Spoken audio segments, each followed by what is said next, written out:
నిరీక్షణ న్యూస్కు స్వాగతం. నేను మీ మ్యాజిక్ రాజా. బొగ్గుగని కార్మికులు ఉద్యోగుల జీతాలు అలవెన్సుల పెంపు కోసం 12వ వేజ్ బోర్డు కమిటీని కేంద్ర ప్రభుత్వం వెంటనే నియమించాలని, బొగ్గు పరిశ్రమల్లో 4 లేబర్ కోడ్లను అమలు చేయొద్దని జాతీయ కార్మిక సంఘాల జేఏసీ నాయకులు డిమాండ్ చేశారు. ఈ నెల 10న దేశవ్యాప్తంగా బొగ్గు గనుల్లో ఆందోళనలు నిర్వహించనున్నట్లు తెలిపారు.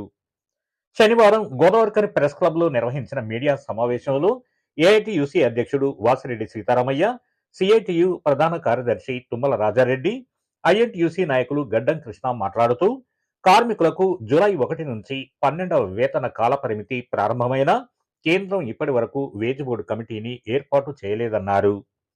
4 లేబర్ కోడ్లతో గుర్తింపు సంఘం ఎన్నికల్లో 51% ఓట్లు రాకపోతే అధికారులే కమిషన్ ఏర్పాటు చేసి వేతనాల పెంపుపై నిర్ణయం తీసుకునే అవకాశం ఉందని, ఇది కార్మికులకు తీవ్ర అన్యాయం చేస్తుందని పేర్కొన్నారు.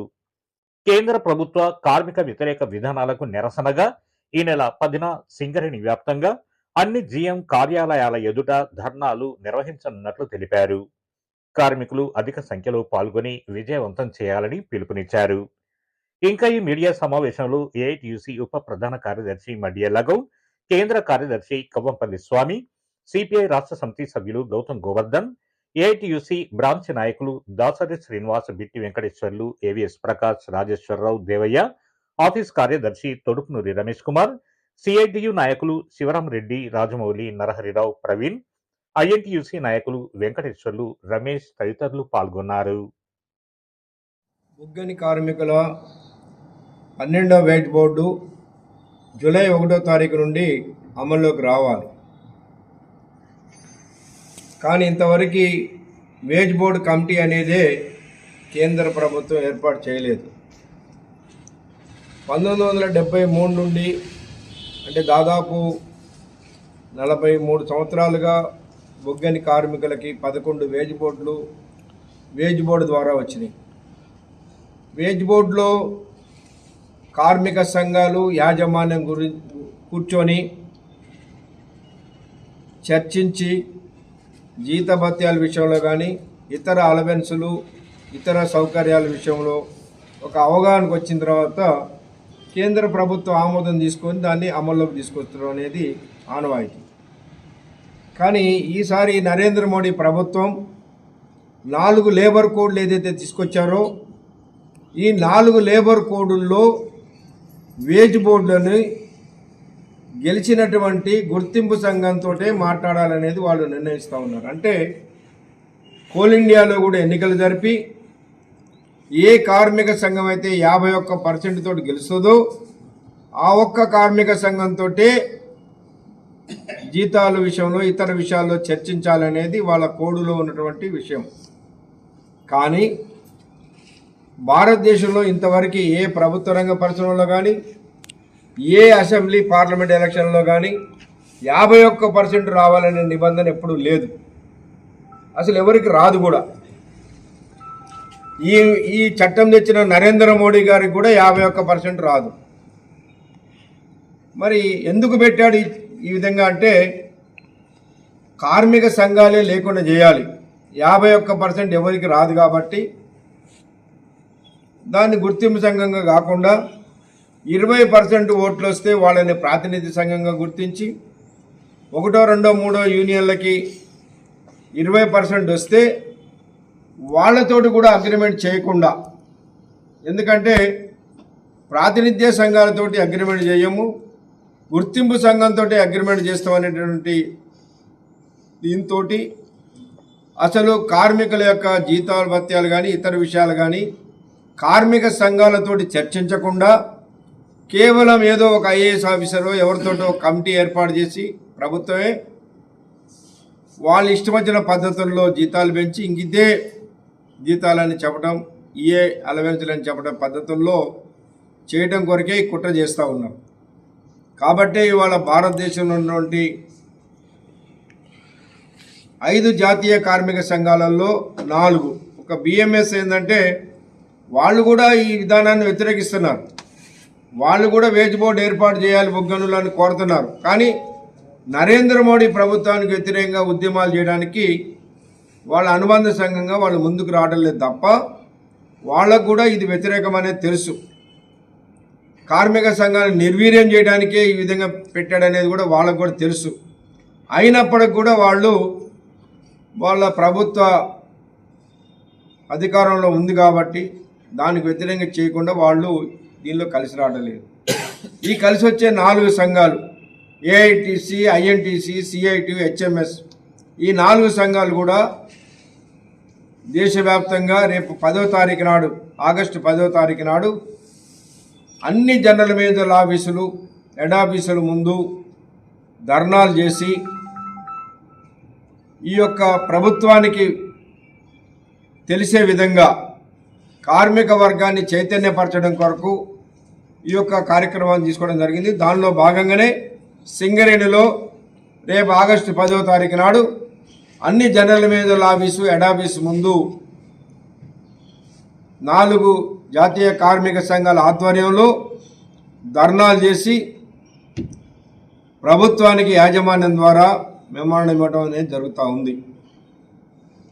కాబట్టి సింగరేణిలో ఉన్న కార్మికులందరూ కూడా కార్మిక సంఘాల భేదం లేకుండా ఈ 12వ వేజ్ బోర్డు కొరకు కలిసి రావాలని చెప్పేసి, అది పాత పద్ధతిలోనే ఈ ఎన్నికలతో సంబంధం లేకుండా జాతీయ కార్మిక సంఘాలకి గతంలో మెంబర్షిప్ ప్రాతిపదికన ఏదైతే మెంబర్స్ ఇచ్చారో అదే పద్ధతుల్లో మెంబర్లనిచ్చి 12వ వేజ్ బోర్డుని తక్షణమే పరిష్కారం చేయాలని చెప్పేసి మేము జేఏసీ తరఫున ఏఐటీసీగా కార్మికులకు విజ్ఞప్తి చేస్తూ ఉన్నాం. నిన్న ఇవాళ దేశవ్యాప్తంగా, సింగరేణి వ్యాప్తంగా అన్ని ప్రెస్ మీట్లు, గేట్ మీటింగ్లు, కరపత్రాలు, వాల్ పోస్టులను నరేంద్ర మోడీ ప్రభుత్వానికి వ్యతిరేకంగా ఉద్యమం బయటపట్టింది. ప్రధానంగా ఒక్క కార్మికులే కాదు, వీళ్ళ రైతులు గిట్టుబాటు ధర కోసం, అట్లాగే కూలీలు, అన్ని పరిశ్రమ ఉన్న కార్మికులు, యువత అందరూ కూడా 10వ తారీఖు నాడు రోడ్ల మీదకి వస్తున్నారు. బయట వ్యక్తులందరూ ఏమో కలెక్టర్ ఆఫీస్ ముందు, ఎంఆర్ఎస్ ముందు ధర్నాలు చేసేసి అరెస్ట్ అయ్యి జైలు వరకు కార్యక్రమం పెట్టుకున్నారు. మొత్తం దేశంలో ఉన్న కార్మిక వర్గం అంతా వాళ్ళ ఇండస్ట్రీల ముందు నిరసన తెలియజేసి నరేంద్ర మోడీ విధానాలని ఎండగట్టాలని చెప్పి నిర్ణయం చేశారు. కారణం ఒకటే, అందరికీ రకరకాల ఇబ్బందులు కల్పిస్తున్న నరేంద్ర ప్రభుత్వం విధానాలను మార్చుకోవాలి, లేదా ప్రభుత్వాన్నన్నా దించే వరకు మన పోరాటం కొనసాగాలన్న నిర్ణయంతో దేశంలో అన్ని వర్గాలంతా ఒకటేననే విషయాన్ని విజ్ఞప్తి చేస్తా ఉన్నాం. ప్రధానంగా సింగరేణి, బొగ్గని కార్మికులకు వచ్చేవరకు కొత్త కొరీలు పెట్టి 29 లేబర్ కోడ్లను దించి, ఆ లేబర్ కోడ్లలో కార్మిక వేతనాలు 51% ఓట్లతోటే వచ్చిన సంఘంతో ఒప్పందం చేసే నిబంధనని ఇవాళ అమలు చేస్తూ ఉన్నాడు. ఇప్పటివరకు కోల్ ఇండియాలో ఎన్నికలు లేవు కాబట్టి 6 నెలల గడువు వాళ్ళకి కేటాయించి, ఆ నెలలోపు ఎన్నికలు జరిగితే ఎన్నికలలో గెలిచే సంఘం వస్తే ఒప్పందం చేయాలని. ఎట్టి పరిస్థితుల్లో 51% ఓట్లు ఏ కార్మిక సంఘానికి రావు. ఇంత గొప్పలు చెప్పుకున్న నరేంద్ర మోడీ కూడా ఎన్నడూ 51% ఓట్లు రాలేదు, వాళ్ళ ప్రభుత్వానికి కూడా రాలేదు. కానీ కేవలం కార్మిక సంఘ ఎన్నికలు మాత్రమే 51 సంఘం పెట్టిన వెంటనే ఇది కార్మికులను వంచడానికి, ప్రైవేటు యాజమాన్యాలకి కంపెనీలను దారదత్తం చేసి కార్మిక శ్రమ దోపిడీ కోసం అనేది మేము కార్మిక సంఘాలు అభిప్రాయపడుతున్నాం. అందుకే దేశంలో కార్మిక వర్గం అంతా ఒకటిగా వచ్చే సమయం ఆసన్నమైంది. గత 2 సంవత్సరాల కింద రైతులు పెద్ద మొత్తంలో ఢిల్లీని ముట్టడించి రోడ్ల మీదనే వంట వార్పులు చేసి వాళ్ళ హక్కులు సాధించుకుని చట్టాలు వెనుకగొట్టగలిగారు. మొట్టమొదటిసారి నరేంద్ర మోడీ రైతుల ముందు తల వంచి వాళ్ళ కోడ్ రద్దు చేసుకున్నాడు. ఆ తర్వాత మొన్న పేపర్ లీకేజీల్లో యువతంతా ఒకటై కొన్ని లక్షల మంది ఢిల్లీని ముట్టడించి దాదాపు నెల రోజుల పాటు ఉద్యమాలు చేసి వాళ్ళ హక్కులు సాధించుకొని విద్యాశాఖ మంత్రిని రిజైన్ చేయించగలిగింది. ఇప్పుడు కార్మికుల వంతు వచ్చింది. ఇప్పుడు కార్మిక వర్గం అంతా కూడా దేశం అంతా ఒకటి కావాల్సిన సమయం ఆసన్నమైంది. కారణం వేతన ఒప్పందాలే కాదు, కార్మిక చట్టాలే కాదు, రకరకాల సంక్షేమాలు ఉంటే ప్రభుత్వ రంగ సంస్థలు నమ్ముతా ఉన్నాడు. ఆ ప్రభుత్వ రంగ సంస్థలు అమ్మితే ప్రభుత్వం చేసే ఉద్యోగులకు ఉద్యోగ భద్రత లేకుండా పోయింది. నార్మల్గా రావాల్సిన హక్కులన్నింటినీ కోతలు పెడతా ఉన్నాడు. కారు చౌకగా పెద్ద పెద్ద లాభాలు వచ్చే వేల లక్షల కోట్లు వచ్చే పరిశ్రమల్ని కారు చౌక కార్పొరేట్లకు కట్టబెడతా ఉన్నారు. వడ్డీ లేని రుణాలు ఇస్తున్నారు. అందుకని ఇవన్నిటి ఇట్లే కొనసాగిస్తే రాబోయే కాలంలో ప్రభుత్వ రంగం మిగలదు. ఈ ప్రభుత్వ రంగం ఇలా ఉంది కాబట్టే ప్రజలకు అందుబాటులో అన్ని వస్తువులు దొరుకుతుంది. నెట్వర్క్ బిఎస్ఎన్ ఉంది కాబట్టి, స్టీల్ ఉంది కాబట్టి ప్రైవేట్ స్టీల్ తక్కువ ఇస్తున్నారు. విద్యుత్ గవర్నమెంటే ఉత్పత్తి ఇస్తుంది కాబట్టి దానికి పోటీగా ప్రైవేట్ వాళ్ళు తక్కువ ఇస్తున్నారు. అందుకని ఇలా ఏదైనా సరే బొగ్గుతో సహా అన్నీ అలా ప్రభుత్వ రంగం ఉంది కాబట్టే ప్రైవేట్ వాళ్ళు కొంచెం కట్టుబాట్లలో భయంతో పనిచేస్తున్నారు. ఈ ప్రభుత్వ రంగం అంతా కుప్పగూలితే విచ్చలవిడిగా వాళ్ళందరూ ఒకటై దేశాన్ని ప్రజలను దోసుకొని ప్రభుత్వం అండదండలతో నాశనం చేయాలని చూస్తున్న వాళ్ళకి ఇలా సపోర్ట్గా నరేంద్ర మోడీ ప్రభుత్వం బీజేపీ నిలబడ్డది. అందుకనే ఇలా రైతులు, కార్మికులు, కర్షకులు అందరూ ఒకటి కావాల్సిన పరిస్థితి ఏర్పడ్డది. అందుకని దీంట్లో బొగ్గని కార్మికులు దీనికి ఏం అతీతం కాదు. మనకు వెంటనే 12వ వేతన ఒప్పందం అమలు కావాల్సి ఇప్పుడు నెల దాటింది. దాన్ని వెంటనే సత్వరం పరిష్కరించుకోవాలి. కోడ్లకు సంబంధం లేకుండా కోడ్లన్నీ కూడా కార్మిక వర్గంలో విదేశీ పారిశ్రామికవేత్తలతో చేసిన కోడ్లను రద్దు చేసుకునే వరకు మన పోరాటం కొనసాగాలి. అంటే ఇప్పటికి చాలా సమ్మెలు చేసినా నరేంద్ర ప్రభుత్వం వెనుకకు రాకుండా అమలు చేసుకుంటూనే పోతుంది. కాబట్టి లాస్ట్ ఒక ఉద్యమంగా దేశంలో ఉన్న ఎనర్జీ సెక్టార్స్ని ఒకటి చేసి, అది బొగ్గు, ఆయిల్, విద్యుత్ని 3 సంబంధించిన సంస్థల్లో నిరవధిక సమ్మె పిలిపించైనా సరే మన హక్కులు సాధించుకోవాలి. వాళ్ళందరికీ రైతులకు సంవత్సరాల తరబడి పట్టింది, స్టూడెంట్లకు నిలబట్టింది. కానీ మనం దలుచుకుంటే 10 రోజులలో ఈ ప్రభుత్వాన్ని ఏమైనా చేయొచ్చు కార్మిక వర్గం. అందుకే ఇందులో ఉన్న కార్మికులు, కర్షకులు అందరినీ ఎడ్యుకేట్ చేయడం కోసమే ప్రస్తుతానికి నిరసన కార్యక్రమాలు పెట్టినాం. ఈ నిరసన కార్యక్రమం కార్మికుల్ని అందరినీ ఎడ్యుకేట్ చేస్తున్నాం.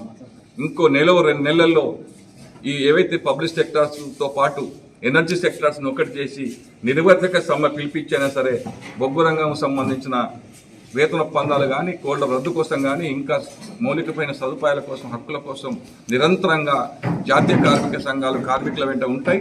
రాబోయే కాలంలో అన్నింటిలో కార్మిక వర్గం నిర్వహణ సభలు సిద్ధంగా ఉండాలని, రేపు 10వ తారీఖు నాడు అన్ని జనరల్ మీద ఆఫీసుల ముందు జరిగే ధర్నాలో సంఘాలకు అతీతంగా ఇదే సంఘాలు ఇచ్చిన సంఘ కార్యకర్తలే కాకుండా ప్రతి కార్మికుడు డ్యూటీ చేసిన తదనంతరం నైట్ షిఫ్ట్లో ఉన్న వాళ్ళు, ఫస్ట్ షిఫ్ట్ చేసిన అందరూ కూడా అన్ని జనరల్ వర్క్స్కు పెద్ద మొత్తంలో రండి. మన నిరసనని ఎంత బలంగా వినిపిస్తే నరేంద్ర మోడీ ప్రభుత్వాన్ని మన హక్కులు సాధించుకోవడానికి అనుకూలంగా ఉంటుంది. కాబట్టి కార్మిక వర్గం అంతా కదిలి RG1, RG2, RG3 ఆఫీసులకు రావాలని చెప్పి కార్మిక వర్గానికి విజ్ఞప్తి చేస్తాం. సింగరేణి కార్మికులకు, మా తోటి నాయకులకు నమస్కారం. ఈ మా జేఏసీ ముఖ్య సమావేశం ఏంటి అని అంటే, రేపు 12వ వేజ్ బోర్డు స్టార్ట్ అయిపోయిందని స్టార్ట్ అయింది. ఇంతవరకు కమిటీ లేదు, దాని న్యూస్ కూడా లేదు. కాబట్టి ఈ నెల 10వ తారీఖు జరిగే ధర్నా కార్యక్రమాలకు మేమందరం అనుకొని ధర్నా చేసి సెంట్రల్ గవర్నమెంట్ బీజేపీ కార్మికుల పక్షాన అని చెప్పుకునే బీజేపీ పార్టీకి కనువిప్పు కలిగేలా జేఏసీగా ఏర్పడి కార్మికుల పక్షాన పోరాటానికి సర్కారికి ధర్నాలు నిర్వహించడం జరిగింది. అట్లానే ఇంతవరకు లాభాల వాటా, లాభం ఎంత వచ్చింది, ఏమైంది అనేది సింగరేణి కార్మికులు ఇంకా తెలియదు. దాని గురించి కూడా జేఏసీ తరఫున మేమందరం పోరాడడం జరుగుతుంది. కాబట్టి ఇదంతా కార్మికులు గమనించి మాకు సహకరించాలని కోరుతున్నాం. మన నిరీక్షణ న్యూస్ను వాచ్ చేయండి, లైక్ చేయండి, సబ్స్క్రైబ్ చేయండి, మీ మిత్రులకు షేర్ చేయండి.